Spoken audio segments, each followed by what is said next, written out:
ეროვნული ბანკის ერთობლივი აქციით ჯამში 5,000-მდე ადამიანმა ისარგებლა, რაც სფეროს სპეციალისტებისთვის დაბალი მაჩვენებელია. საუბარია იმ მოქალაქეებზე, რომლებმაც ბანკებიდან იპოთეკი დატვირთული კრედიტები დოლარში 2015 წლის იანვრამდე აიღეს. სხვაობა, რომელიც ლარის მაშინდელ და გალარების დღეს არსებულ კურსს შორის დაფიქსირდა, ბიუჯეტიდან დაიფარება. ეროვნულ ვალუტაში სესხის დოლარიდან ლარში გადასაყვანად 17 იანვრის შემდეგ კომერციულ ბანკებთან 4,543 ადამიანმა გააფორმა ხელშეკრულება.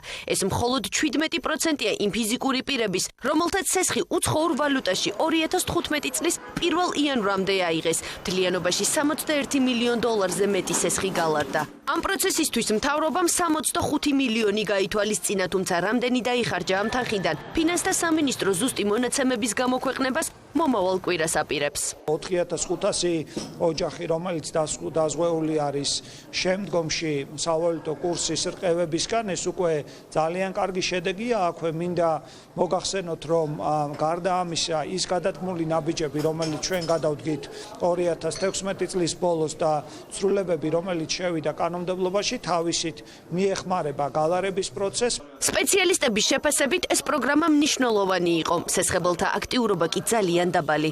საზოგადოება და ბანკებში მიიჩნევენ, რომ შესაბამის სტრუქტურებს უფრო აქტიური საგანმანათლებლო კამპანია უნდა განეხორციელებინათ. გიორგი კეპულაძეც ერთ-ერთია იმ 3,543 ადამიანიდან, ვინც სესხი დოლარიდან ლარში გადაიტანა და როგორც ამბობს, საკმაოდ კარგი სარგებელიც ნახა. გადავწყვიტე, რომ დამეზღვიე სავალუტო რისკისგან ჩემი თავი და გადავიტანე დოლარიდან ლარში.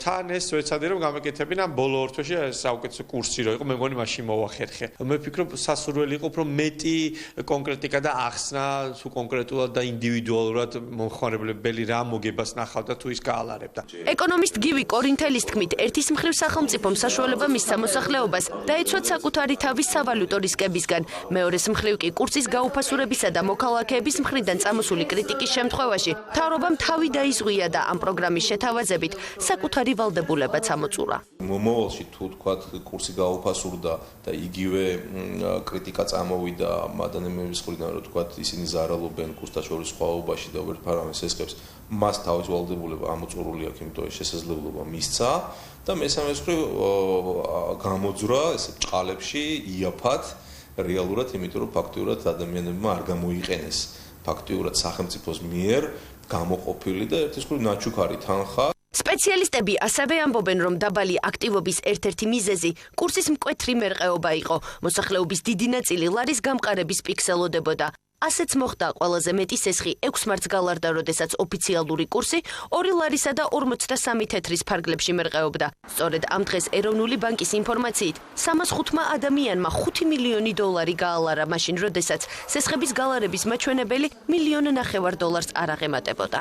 გალარების სოციალური პროგრამა, რომელიც საქართველოს მთავრობამ და ეროვნულმა ბანკმა ერთობლივად შეიმუშავეს, 2017 წლის 17 იანვარს დაიწყო და დღეს დასრულდა. შრომითი ინსპექციის შესაძლოა უფლება მოსილება გაეზარდოს. მზად არის კანონპროექტი, რომლითაც დამსაქმებელი კომპანიების კონტროლი მკაცრდება.